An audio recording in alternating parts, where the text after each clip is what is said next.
Une personne qui vous est chère a-t-elle commencé à montrer des changements subtils mais inquiétants au cours de l'année écoulée? Beaucoup de gens pensent que la mort, plus tard dans la vie, arrive soudainement. Mais en réalité, le corps envoie souvent des signaux discrets des mois, parfois même un an, avant que la vie ne touche à sa fin. La difficulté, c'est que la plupart des gens ignorent ces indicateurs car ils semblent insignifiants au début. Ce n'est qu'avec le recul que les familles comprennent que les signaux étaient là depuis le début. Mais il est alors trop tard pour se préparer. Trop tard pour que ces derniers souvenirs comptent vraiment. Dans cette vidéo, je vais aborder 5 signes cruciaux qui apparaissent plus souvent un an avant le décès d'une personne âgée. Certains sont peut-être des choses que vous avez observées, mais mises sur le compte du vieillissement. D'autres peuvent être des changements qui paraissent mineurs, mais qui, en fait, signalent le déclin progressif du corps. Reconnaître ces signes à temps vous donne la chance d'offrir de meilleurs soins, de chérir des moments précieux et, surtout, de garantir que la dernière phase de vie de votre proche soit empreinte de confort, de dignité et de tranquillité.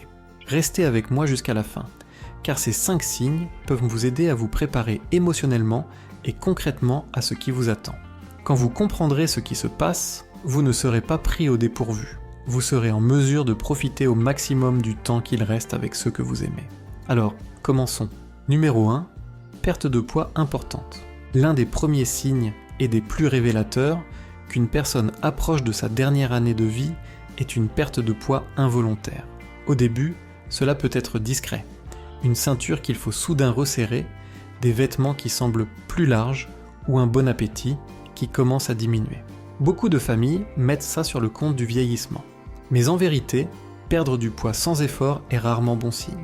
Cela signifie souvent que le corps n'absorbe plus bien les nutriments, que la masse musculaire diminue et que les systèmes vitaux ralentissent. Avec l'âge, il est normal de perdre un peu de muscle, mais si cela arrive trop vite, c'est le signe que quelque chose de plus profond se passe. Le corps peut avoir du mal à digérer correctement les aliments, ou la personne peut ne plus être capable de traiter efficacement les protéines, ce qui entraîne une fonte musculaire. Cette perte de force ne rend pas seulement les déplacements plus difficiles, elle augmente le risque de chute, affaiblit le système immunitaire et rend la personne plus vulnérable aux infections. Un autre facteur de perte de poids dans la dernière année de vie est le changement d'appétit. Beaucoup de personnes âgées n'ont tout simplement plus faim comme avant. Leur sens du goût diminue, la nourriture ne semble plus appétissante et elles peuvent commencer à sauter des repas ou à manger des portions nettement plus petites. Ce n'est pas juste une question de préférence, c'est un changement physiologique. Le corps, sentant sa faim approcher, ne pousse plus le cerveau à chercher de la nourriture aussi souvent. Le résultat est une baisse d'énergie, une diminution de la force et une détérioration progressive du bien-être général. Et puis, il y a l'influence des problèmes médicaux sous-jacents. La perte de poids est un symptôme courant de maladies chroniques comme le cancer, l'insuffisance cardiaque ou les maladies rénales qui peuvent toutes commencer à progresser bien avant que des symptômes plus évidents n'apparaissent. Même des conditions comme la dépression ou le déclin cognitif peuvent entraîner une baisse de l'alimentation, amorçant un cercle vicieux où le corps ne reçoit plus assez de carburant pour se maintenir. Certaines familles tentent de régler le problème en encourageant leurs proches à manger plus, en leur présentant leurs plats préférés ou en complétant les repas avec des boissons protéinées. Mais si le poids continue de baisser malgré ces efforts, il est crucial de reconnaître que le problème n'est pas seulement alimentaire. C'est le corps qui se prépare à une transition plus profonde. À ce stade, forcer à manger de grands repas n'est peut-être pas utile. Se concentrer sur le confort, des aliments faciles prêts à manger et l'hydratation peut avoir un plus grand impact sur le maintien de la qualité de vie. Si vous observez une perte de poids importante chez un proche âgé, surtout s'il mange moins, se sent plus faible ou a du mal à rester actif, il est temps d'y prêter attention. Ce n'est pas seulement une question d'apparence physique, c'est le corps qui transmet un message. Et comprendre ce message maintenant peut vous aider à vous préparer pour la suite avec clarté, empathie et la capacité de rendre chaque moment restant significatif. Numéro 2, fatigue extrême et faiblesse. L'un des changements les plus frappants dans l'année précédant la fin de vie est une fatigue profonde et constante qui ne disparaît pas avec le repos. Ce n'est pas juste une sensation de légère fatigue après une longue journée. C'est un épuisement profond qui rend les tâches, même simples, écrasantes. Sortir du lit devient une épreuve, traverser une pièce demande un effort et des activités autrefois routinières, comme cuisiner, s'habiller ou même tenir une conversation, commencent à sembler excessivement fatigantes. Ce n'est pas seulement une conséquence du vieillissement, c'est un signe que le corps préserve l'énergie qui lui reste. Alors que le fonctionnement des organes commence à ralentir, le corps commence à prioriser ce qui est essentiel. Le cœur ne pompe plus aussi efficacement, la circulation sanguine diminue et les muscles ne reçoivent plus autant d'oxygène qu'avant.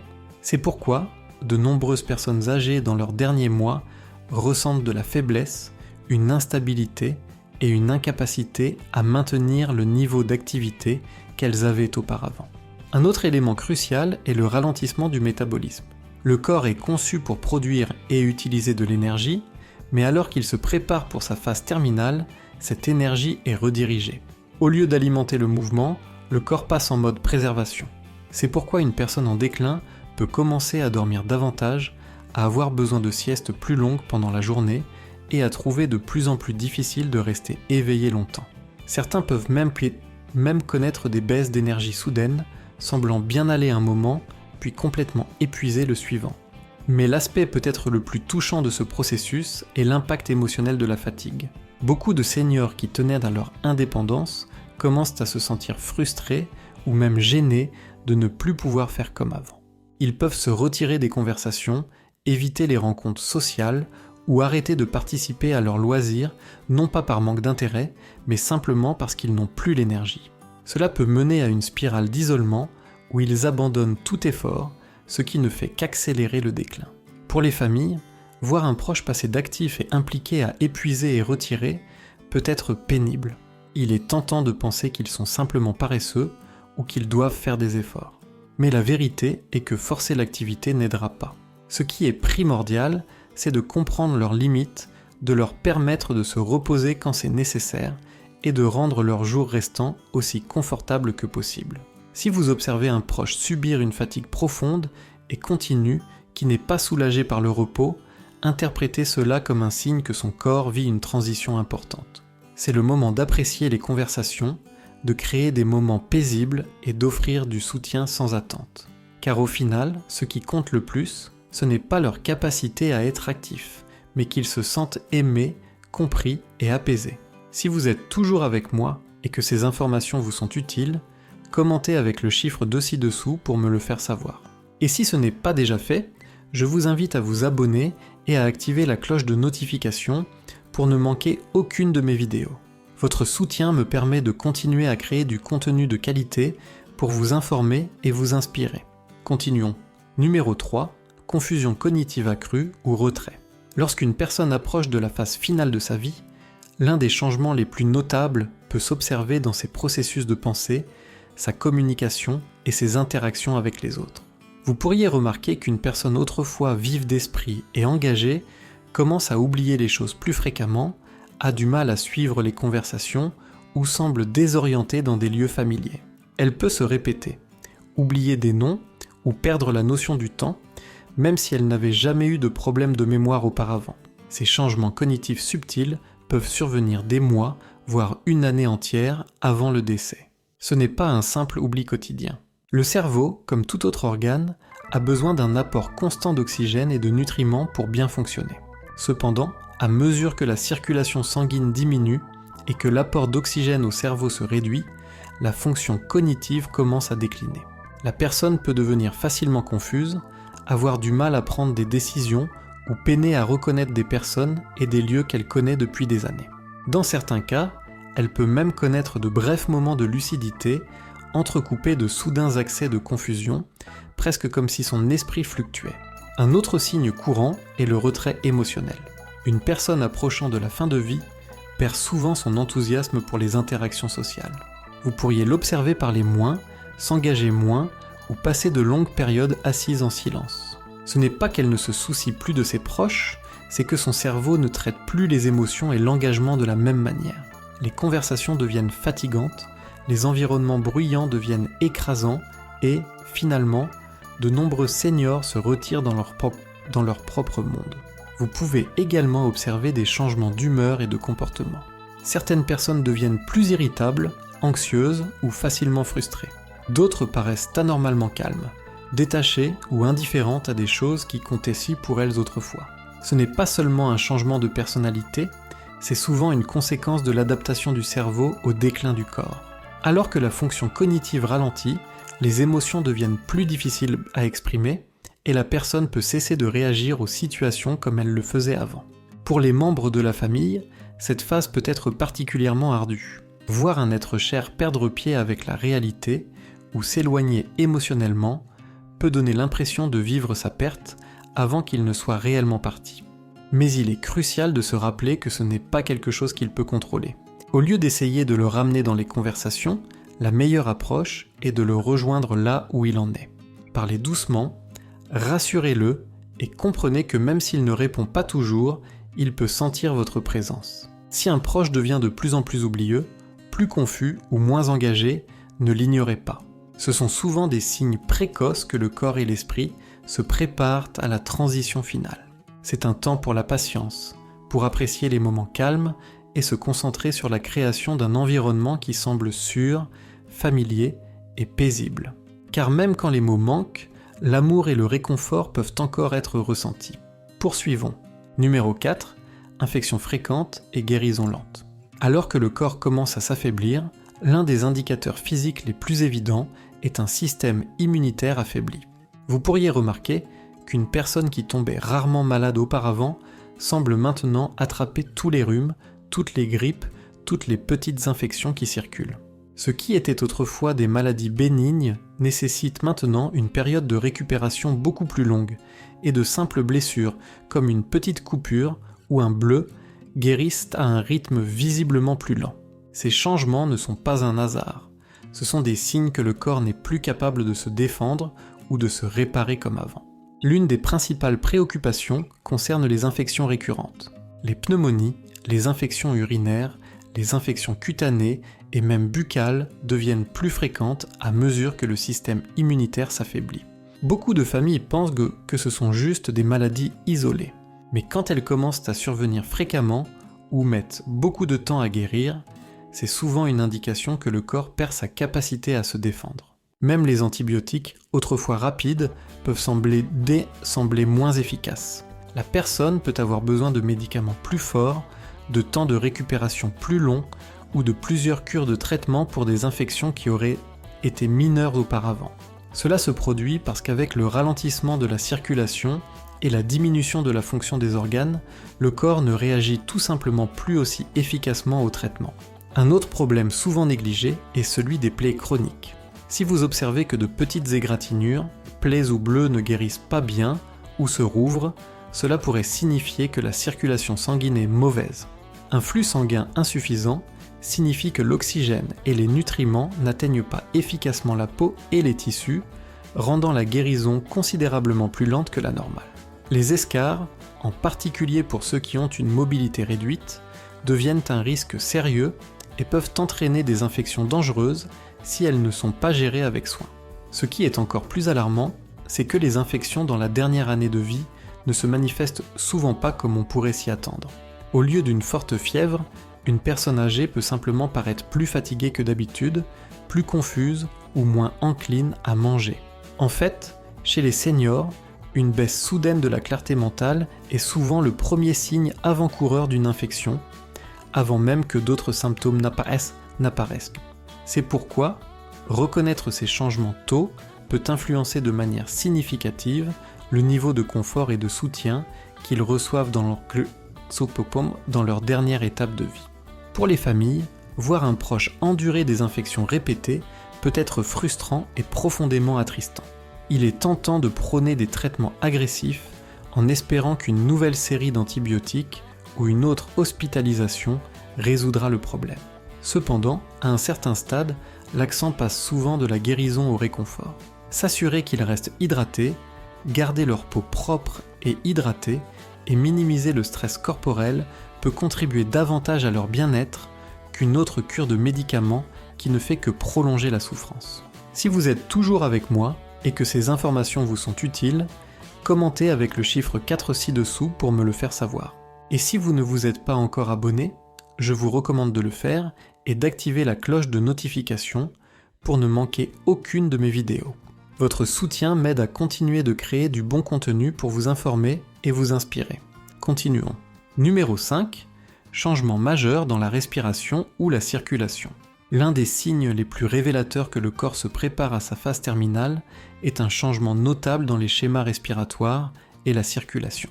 Vous pourriez observer que votre proche respire plus lentement ou superficiellement qu'auparavant. Parfois, il peut faire des pauses entre les respirations, où sa respiration peut devenir irrégulière, s'accélérant puis ralentissant soudainement. Certaines personnes connaissent un schéma respiratoire doux et rythmé appelé respiration de Cheyne-Stokes, où la respiration alterne entre des inspirations profondes et rapides et des pauses prolongées. Ces changements peuvent commencer discrètement, mais avec le temps, devenir plus nets et plus fréquents. Un autre indicateur courant est une circulation diminuée. Vous remarquerez peut-être que leurs mains, pieds ou même leur nez et oreilles deviennent froids au toucher. La peau peut paraître pâle, bleuâtre ou marbrée, en particulier autour des doigts et des orteils. Cela se produit parce que le corps redirige le flux sanguin vers les organes vitaux, réduisant ainsi la circulation vers les extrémités. C'est un signal clair que le cœur ne pompe plus aussi fort qu'avant. Certaines personnes éprouvent également un essoufflement accru, même avec un effort minimal. Le simple fait de s'asseoir, de parler ou de changer de position peut les rendre essoufflés ou à bout de souffle. Vous remarquerez peut-être qu'elles respirent plus souvent par la bouche ou qu'elles doivent soudainement s'arrêter pour reprendre leur souffle en conversant. Si elles pouvaient autrefois traverser une pièce avec aisance, mais que cela leur est maintenant difficile, leur fonction pulmonaire se détériore peut-être. Dans certains cas, l'accumulation de liquide dans les poumons peut rendre la respiration plus ardue. Cela peut entraîner une toux persistante, des gargouillements ou même une sensation d'oppression thoracique. Beaucoup de gens supposent que c'est simplement une congestion due à un simple rhume. Cependant, chez les personnes âgées approchant de la fin de vie, c'est souvent une indication que les poumons s'affaiblissent. Cela peut rendre la position allongée inconfortable et elles peuvent préférer dormir soutenues par des oreillers ou dans un fauteuil inclinable pour faciliter la respiration. Pour les membres de la famille, assister à ces changements peut être alarmant. Il est naturel de vouloir aider, de les encourager à prendre des respirations plus profondes ou de s'inquiéter que quelque chose de grave se passe. Mais dans de nombreuses situations, c'est simplement la manière naturelle du corps de ralentir. Il n'y a peut-être pas toujours de moyen d'inverser ces altérations, mais il existe des façons d'améliorer leur confort. Garder la pièce fraîche, utiliser un humidificateur ou offrir de petites gorgées d'eau peut aider à soulager l'inconfort. Dans certains cas, des médicaments ou l'oxygénothérapie peuvent apporter un soulagement, mais l'accent se déplace vers le confort plutôt que de tenter de résoudre le problème sous-jacent. Si vous observez ces signes, changements dans la respiration, mains et pieds en froid, ou une teinte bleuâtre de la peau, prêtez-y une attention particulière. Ce sont souvent des indicateurs que le corps économise son énergie et que la circulation diminue. C'est un moment pour être présent, offrir du réconfort et créer un environnement paisible où ils se sentent en sécurité et à l'aise. Dans ces derniers mois ou semaines, la chose la plus cruciale que vous puissiez leur offrir n'est pas une intervention médicale. C'est le réconfort, la dignité et l'assurance qu'ils ne sont pas seuls. Réflexion finale. Alors que j'approche de la fin de cette vidéo, prenez un moment pour réfléchir à ce dont j'ai parlé. Perte de poids importante, fatigue extrême, déclin cognitif, infections fréquentes et changements majeurs dans la respiration et la circulation. Ces 5 signes se manifestent souvent dans l'année qui précède le décès d'une personne âgée. Ils ne surviennent pas tous en même temps et ils ne sont pas toujours évidents au début, mais lorsque vous commencez à les remarquer, c'est un signal que le corps se prépare à sa transition finale. Pour de nombreuses familles, ces changements peuvent être difficiles à accepter. Il est naturel de vouloir les combattre, d'encourager un être cher à manger plus, à bouger plus ou à surmonter l'épuisement.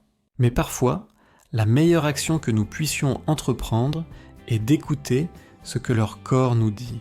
Au lieu de nous concentrer sur la tentative d'inverser l'inévitable, nous pouvons nous concentrer sur le fait de rendre le temps qu'il leur reste aussi paisible, confortable et significatif que possible. Comprendre ces signes ne s'agit pas d'avoir peur de la mort, mais d'y être préparé. Lorsque vous reconnaissez ces changements tôt, vous pouvez fournir de meilleurs soins, prendre des décisions importantes à l'avance et vous assurer que les derniers mois de votre proche soient remplis d'amour et de dignité. C'est un temps pour chérir les moments, partager des souvenirs et leur faire savoir qu'ils sont aimés et non seuls. Si vous observez ces signes chez quelqu'un de proche, respirez profondément et souvenez-vous que vous n'êtes pas seul dans ce parcours. De nombreuses familles ont déjà emprunté ce chemin et bien que ce ne soit jamais simple, savoir à quoi s'attendre peut vous aider à trouver force, patience et paix. Merci de m'avoir rejoint aujourd'hui. J'aimerais lire vos retours. Laissez un commentaire ci-dessous et partagez une chose que vous avez apprise aujourd'hui et comment vous comptez l'appliquer dans votre vie. Vos réflexions sont importantes pour moi, alors n'hésitez pas à les partager. Lire vos commentaires me motive et m'encourage beaucoup. Si vous avez aimé cette vidéo et l'avez trouvée utile, merci de liker, vous abonner et partager. Votre soutien m'aide à continuer de créer du contenu de qualité pour vous informer et vous inspirer. Merci d'avoir regardé et au plaisir de vous retrouver dans la prochaine vidéo.